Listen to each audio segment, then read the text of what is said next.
Mangkana akhiru kalamihi la ilaha illallah dakhalal jannah. Siapa yang akhir hidupnya bisa mengikrarkan kalimat la ilaha illallah, maka dia masuk surga. Dan itulah kalimat yang dicintai, kalimat yang dicintai oleh Allah. Keutamaannya itu kalimat zikir la ilaha illallah, ditegaskan lagi wahdahu la syarikalah lahul mulku wa lahul hamdu wa huwa ala kulli syai'in qadir. Balasannya itu seperti memerdekakan 100 budak, sekian ratus kesalahan dan dosa terampuni, terus mendapatkan sekian pahala dan keutamaan. Kemudian kalau dihubungkan nanti di akhirat punya kartu, bitaqatut tauhid, kartu tauhid yang ditimbang dalam satu timbangan. Kemudian dosa dan maksiat seluas lautan, air laut yang di muka bumi, kemudian dan sebesar gunung-gunung yang ada di muka bumi. Kalau itu kemaksiatan seseorang ditimbang masih berat, timbangan itu namanya bitaqatut tauhid, kartu tauhid la ilaha illallah. Dia yang lulus, tidak cedera, tidak rusak, dibawa kembali menghadap.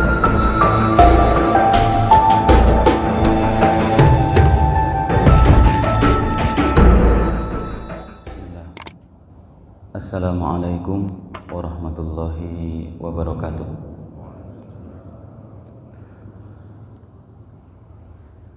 Alhamdulillahirabbil alamin.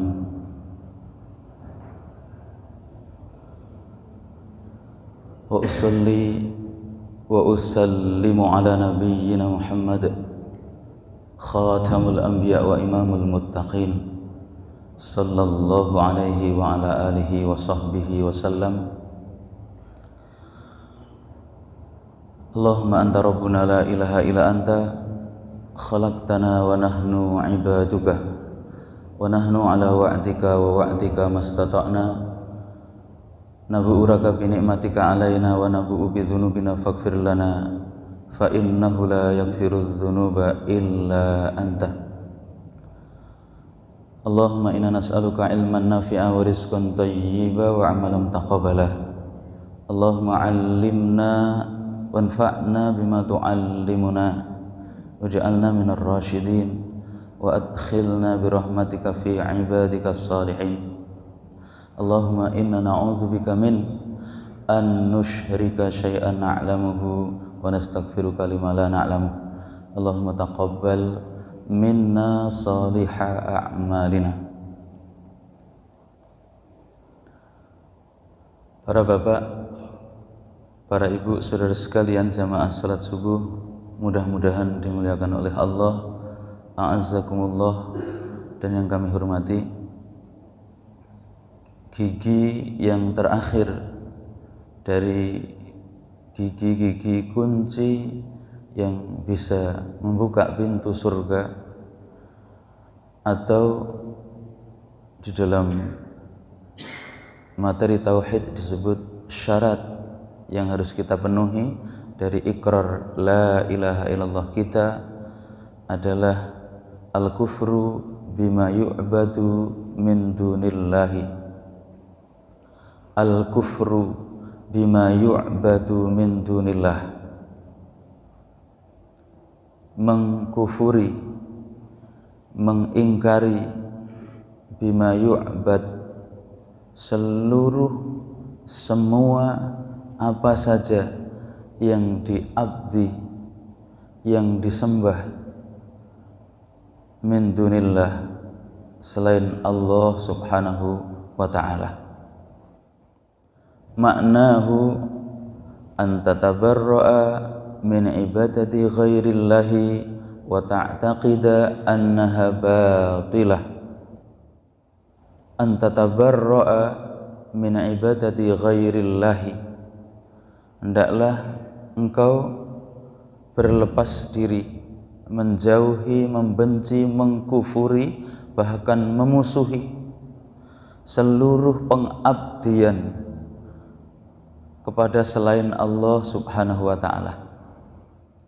Kemudian di dalam hati wa ta'taqida, kamu punya keyakinan yang kuat seluruh pengabdian, seluruh bentuk peribadahan kepada selain Allah itu annaha batilatun, itu adalah batil. Dalilnya qala al-musannif, penyusun kitab At-Tauhid Al-Muyassar ini, ad-dalilu qauluhu ta'ala faman yakfur bit-taghut wa yu'min billahi faqad istamsaka bil urwatil wusqa lan fisama laha wallahu samiun alim. Ayat ini masyhur, satu ayat di bawah ayat kursi itu, faman yakfur bit-taghut wa yu'min billah faqad istamsaka bil urwah al wusqa. Barang siapa faman yakfuru, dia mengingkari, mengkufuri, memusuhi, membenci bit-taghut, terhadap taghut, wa yu'min billah, kemudian dalam hidupnya dia hanya iman kepada Allah Subhanahu wa ta'ala, faqad istamsaka, faqadis, sungguh benar-benar dia telah berpegang teguh bil urwah al wusqa, tali, simpul tali yang bisa menyambungkan seseorang di dunia dengan surga adalah al urwah al wusqa, simpul tali yang kokoh. Urwah al wusqa, simpul tali yang kokoh, tali yang bisa menyambungkan, menghubungkan antara dunia tempat kita beramal, berbuat, yang nanti balasannya adalah akhirat surga, itu al-urwah al-wusqa, atau masyhur bi la ilaha illallah. Nah, begitu. Hanya karena kurang dihayati ayat yang menjadikan wirid zikir kita ini, hingga kadang di dalam aplikasi kesehariannya bercanggah, bertentangan dengan apa yang diikrarkan. Nah, inilah gigi yang terakhir dari beberapa gigi kunci yang bisa membuka pintu surga, syarat yang terakhir dari beberapa syarat yang mesti harus kita penuhi agar la ilaha illallah, man kana akhiru kalamihi la ilaha illallah dakhalal jannah. Siapa yang akhir hidupnya bisa mengikrarkan kalimat la ilaha illallah, maka dia masuk surga. Dan itulah kalimat yang dicintai, kalimat yang dicintai oleh Allah. Coba kita tadaburi, Bapak sekalian, di setiap zikir, bahkan keutamaannya itu kalimat zikir la ilaha illallah, ditegaskan lagi wahdahu la syarikalah lahul mulku wa lahul hamdu wa huwa ala kulli syai'in qadir. Itu seperti dia punya dana uang yang besar, banyak, 100 budak mereka merdekakan. Nilai value-nya, nilai tambah, nilai di sisi Allah, balasannya itu, zikir itu kalau dilazimi seseorang, itu kan bagian paket datang dari Nabi, termasuk zikir pagi dan sore kan. Itu kalau kita hayati dari perspektif tauhid ini, kenapa keutamaannya sampai seperti memerdekakan 100 budak, sekian ratus kesalahan dan dosa terampuni, terus mendapatkan sekian pahala dan keutamaan. Kemudian kalau dihubungkan nanti di akhirat itu bitokoh itu kartu, punya kartu. Bitokoh itu tauhid, kartu tauhid yang ditimbang dalam satu timbangan. Kemudian dosa dan maksiat seluas lautan, air laut yang di muka bumi, kemudian dan sebesar gunung-gunung yang ada di muka bumi. Kalau itu kemaksiatan seseorang, ditimbang masih berat timbangan itu namanya bitaqatut tauhid, kartu tauhid. La ilaha illallah, dia yang lulus, tidak cedera, tidak rusak, dibawa kembali menghadap Allah. Coba dengan hubungkan. Ini masuk syarat yang urgen, semuanya syarat urgen, hanya ditegaskan karena ulama ada yang menyebutkan hanya 7 syarat, ada yang menyebutkan sampai 8. Karena agungnya kalimat ini, Allah sangat cinta, sangat menyukai kalimat ini, maka wirid dzikir pun dihargai. Dalam sabda Nabi itu seperti memerdekakan 100 budak kalau dia melafadzkan la ilaha illallah wahdahu la syarikalah lahul mulku wa lahul hamdu wa huwa ala kulli syai'in qadir 100 kali pagi hari, 100 kali sore hari. Seluruh kesalahannya dimaafkan, diampuni, kemudian dosa-dosanya juga dimaafkan, diampuni, kemudian dibalas dengan 100 atau kebaikan yang sangat banyak, diantaranya seperti nilainya memerdekakan 100 budak. Apa coba? Kalau dari sudut pandang yang kita kaji ini. Karena di situ itu kandungan tauhid sangat ditegaskan. Coba dari la ilaha illallah, itu kan sudah tegas. Taqdimu ma haqqahu ta'khir, mendahulukan sesuatu yang harusnya akhir. Tufidul hasr, faedahnya membatasi. Tidak ada yang berhak untuk diabdi, dijadikan tuan satu-satunya, diibadahi dengan hak illa Allahu, kecuali Allah saja. Itu maksud kami. Tauhid itu sederhananya, kalau jenengan para bapak berkata pada istri, atau ada seseorang mengatakan pada istrinya gini, kamu adalah perempuan satu-satunya yang aku cintai. Itu dari sisi bahasa. Kamu adalah perempuan, salah satu perempuan yang aku cintai. Kan beda. Kalimat pertama itu tauhid. Bahasa pertama yang disampaikan kepada istri itu, kamu adalah perempuan satu-satunya yang aku cintai.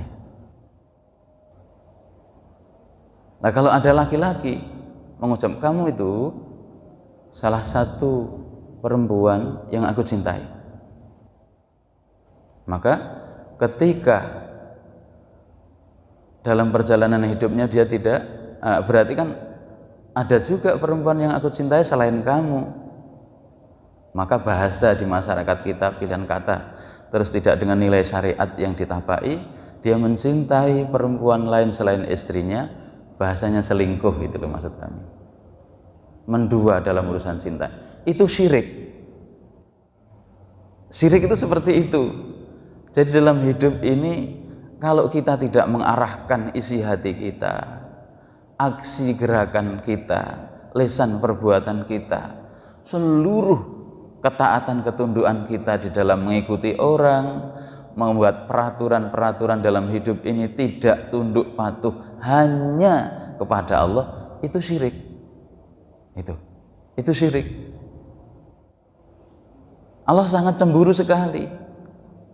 Allah sangat cemburu.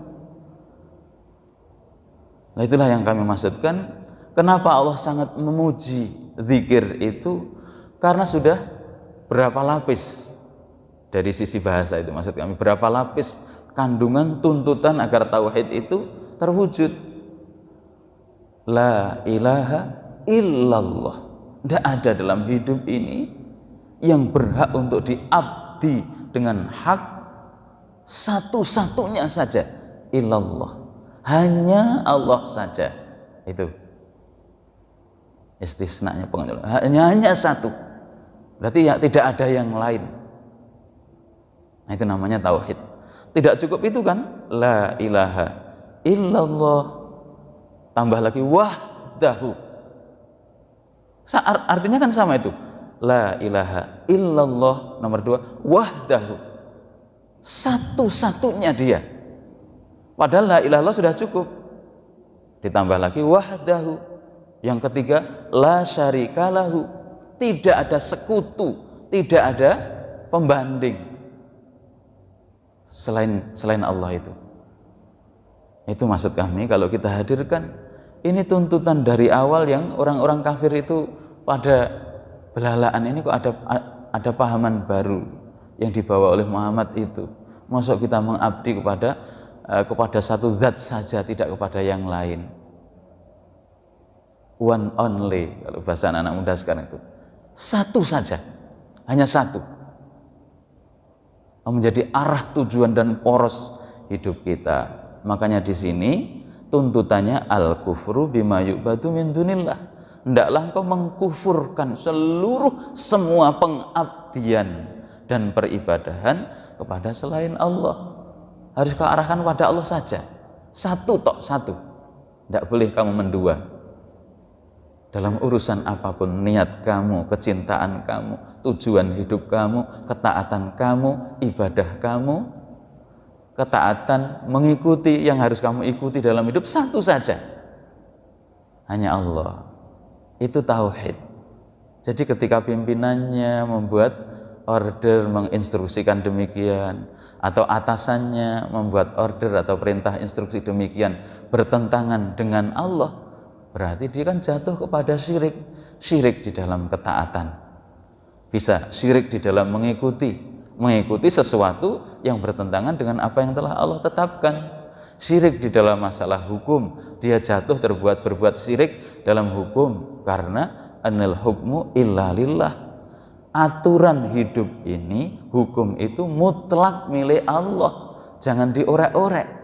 Boleh kamu membuat peraturan dan hukum yang di situ sifatnya adalah jabaran, tidak bertentangan dengan hukum Allah. Hukum syariat maksud kami. Hukum syariat, syariat yang sudah datang dari Allah. Kalau hukum yang sifatnya untuk menertibkan administrasi dan menertibkan kenyamanan dan peraturan hidup, itu hukum yang sifatnya bukan hukum syariat. Bukan hukum syariat. Maksudnya kamu merasa aman, tidak butuh STNK, ya silahkan. Walaupun ada peraturan, tidak punya STNK demikian. Kamu merasa aman, tidak ditabrak dari arah samping atau kanan atau dari depan ketika di perempatan jalan kamu nekat pada lampu merah, ya atur dan ukur sendiri diri kamu. Itu aturan, menerjang aturan itu namanya maksudnya aturan-aturan yang sifatnya adalah idari, untuk menertibkan kemaslahatan dan kebaikan hidup kita lebih rapi dan tertib. Kamu pakai seragam, kalau nggak pakai seragam aturannya begini, itu namanya bukan hukum syariat, hukum yang untuk menertibkan kita hidup. Itu bukan mendahului hukum Allah, bukan, untuk menertibkan. Maka maksud kami hukum syariat, hukum idari. Lah ketika hukum syariat yang sudah Allah buat tetapkan dari langit diterjang, dirubah, itu maksudnya dia walaupun sholat wasoma wazama anahu muslim, jatuh kepada kesyirikan dan kekufuran itu. Ini yang diwanti-wanti dan pertama kali oleh Nabi kita Shallallahu Alaihi Wasallam disampaikan kepada para sahabatnya, kepada orang-orang Quraisy itu, hingga akhirnya mereka meradang tahu kalau la ilaha illallah, wah kok berat sekali, hanya satu tok, one only, hanya satu, tidak boleh mendua dalam hidup ini, hanya diarahkan kepada Allah. Nah begitu. Maka para ulama menyebutkan di syarat yang ke-8 ini, kan ada menyebutkan 7, ada menyebutkan 8. Ini adalah kufur terhadap taghut. Siapa yang mengkufuri taghut wa yu'min billah. Kan ini tema seluruh yang pokok dibawa oleh para rasul sebelum Nabi kita juga. Sebelum Nabi kita Muhammad sallallahu alaihi wasallam, temanya semuanya ini. Dan ini sampai 13 tahun diperjuangkan, celah dakwah apapun ditempuh oleh Nabi membawa ini. Faman yakfur bitaghuti wa yu'min billah faqad istamsaka bil urwatil wusqa. Ani'budullaha wajtanibut tauhid.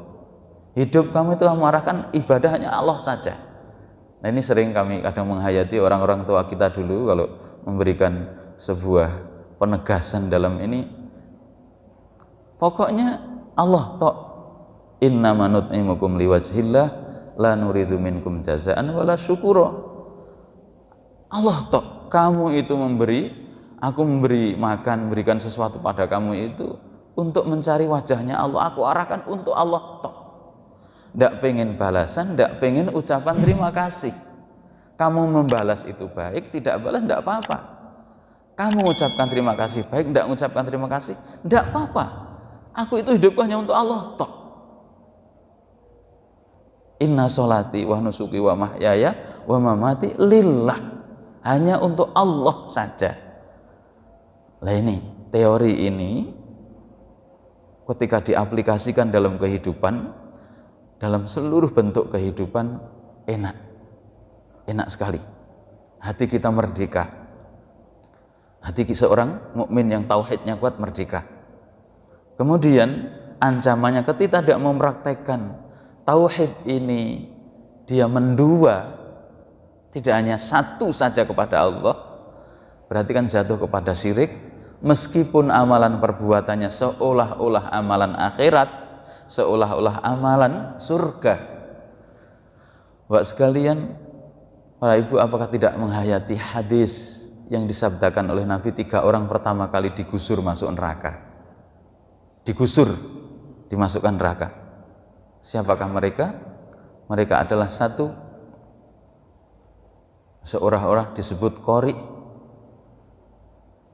Qori, dia bacaan Al-Qur'annya, qori, ilmu agamanya, disebut mungkin kiai, ustadz, tuan guru, gus itu, ajengan kalau Jawa Barat. Tapi nawaitu dan niatan di dalam hati yang disembunyikan agar dikatakan dia seorang yang qori, orang pintar urusan agama. Dalam melakukan sesuatu tadi, ketika dia membaca Quran, makanya wa idza qara'tal Quran fasta'id billahi minasyaitonir rajim. Kalau kamu membaca Quran, maka bacalah isti'adzah, fasta'id billah minasyaitonir rajim, karena setan berlindunglah kepada Allah. Ikrarkan kamu itu tidak punya kuasa untuk melawan musuh kamu, yaitu setan yang mengeluarkan bapak ibu kamu dari surga. Itu kan setan itu berlindunglah kepadaku, fasta'id billah. Ini kalau bapak kita menghayati, biar tidak jatuh dalam kesyirikan tadi. Jadi kembali pada poin ini, ketika seseorang itu memurnikan urusan ini, selamat. Tapi ketika dia membiarkan permainan setan sampai tadi loh, nawaitu dan amalan fisiknya, amalan anggota badan, lisan dan anggota badan perbuatannya seolah-olah amalan akhirat, tapi digusur oleh Allah. Dalam hadis itu masuk neraka pertama kali.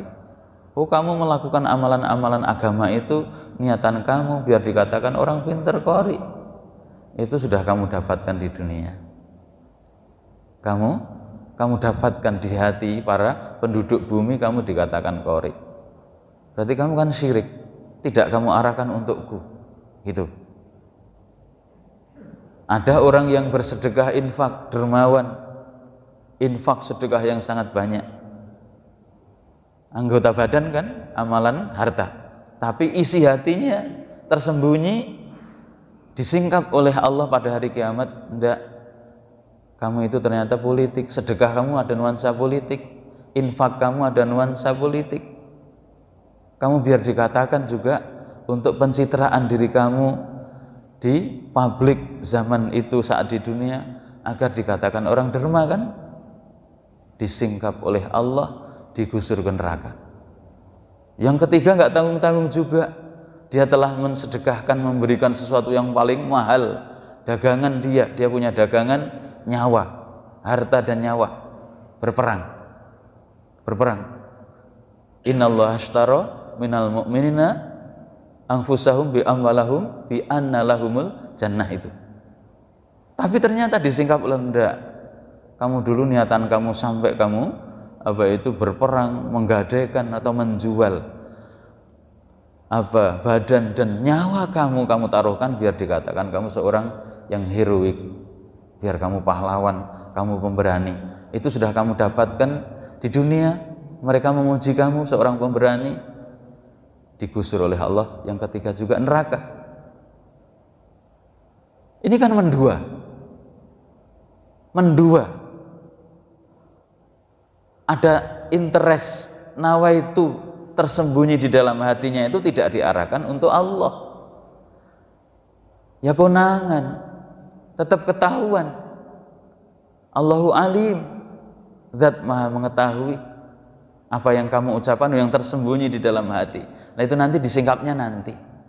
Nah syirik-syirik seperti ini dari awal itu oleh Rasulullah SAW nanti diklasifikasikan di tema berikutnya. Kalau bab tauhid itu ada masuk syirik akbar ataupun syirkul asghar. Syirkul asghar pengen didengar, pengen dilihat di dalam hatinya, itu jatuh kepada kesyirikan yang kadang seseorang tidak mensadari.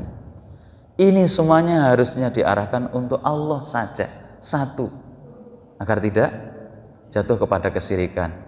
Nah itu yang dimaksudkan dari awal tema Nabi kita SAW, anikbudullah, ibadah saja kamu hanya kepada Allah dan jauhi seluruh kesyirikan dan tauhid.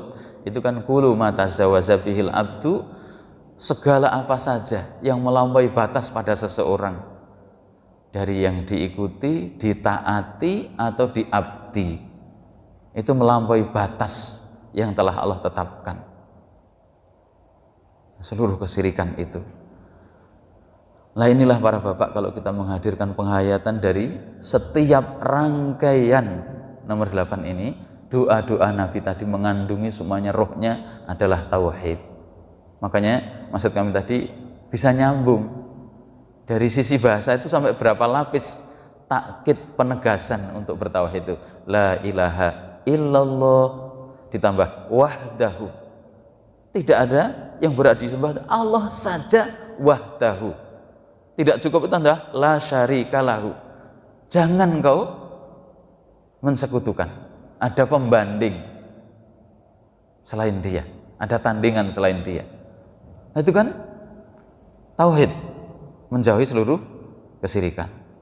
Ini syarat yang dimaksudkan para ulama, dimasukkan di nomor yang ke-8. Anta tabarra'a min ibadati ghairillah wa ta'taqida annaha batilah.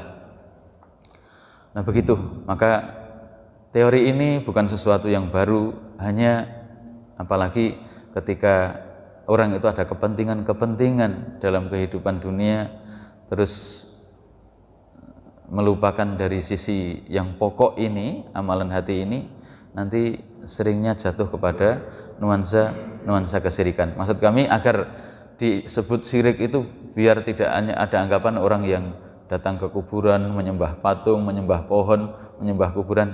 Bukan. Tempat yang di situ resistensinya ketika orang mentaati atasannya, ketika orang mengikuti yang orang diikuti itu pernyataan dan peraturannya bertentangan dengan aturan Allah, kok dia ridho dengan lapang, itu juga jatuh pada syirik.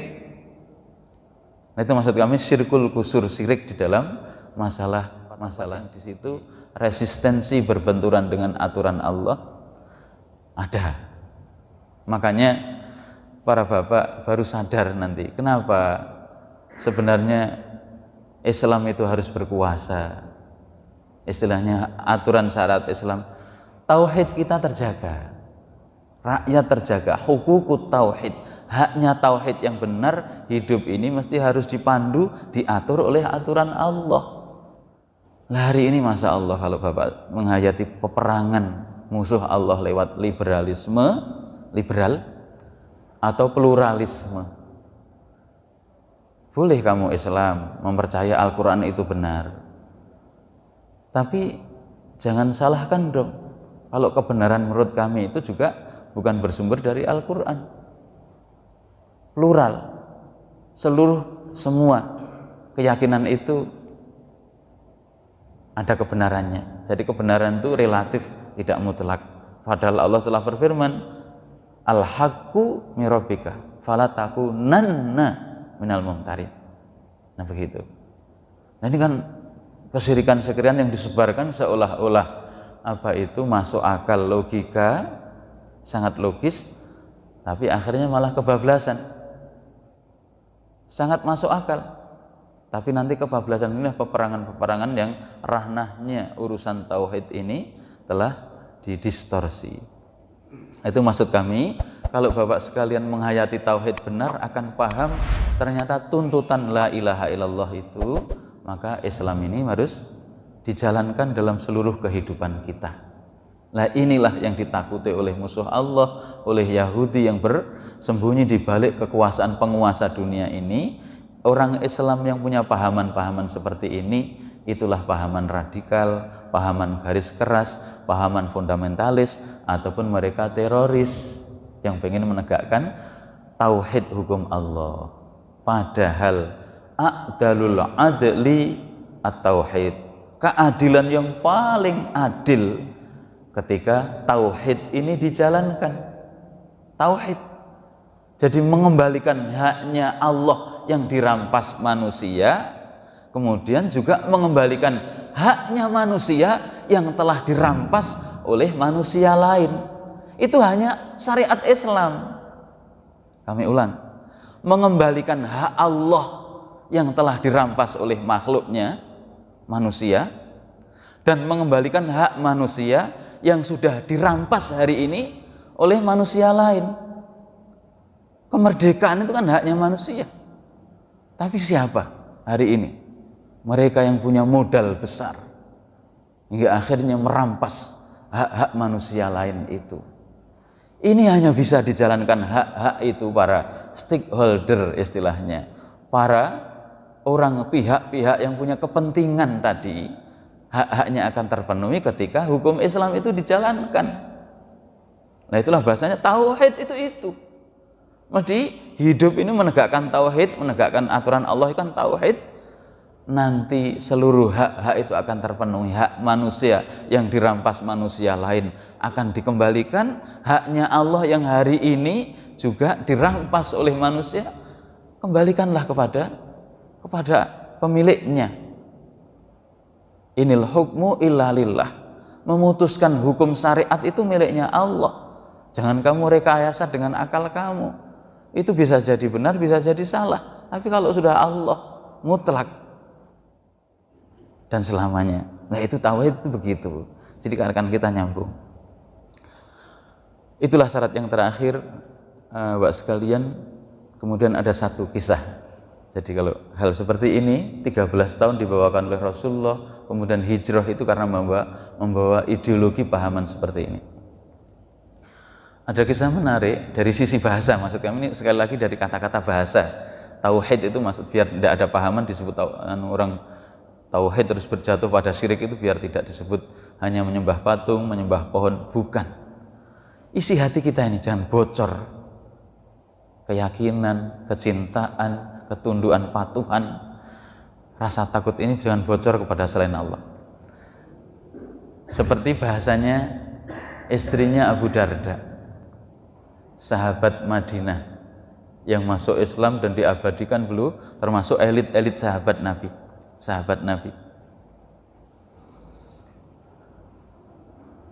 Ya Allah, doa istrinya Abu Darda.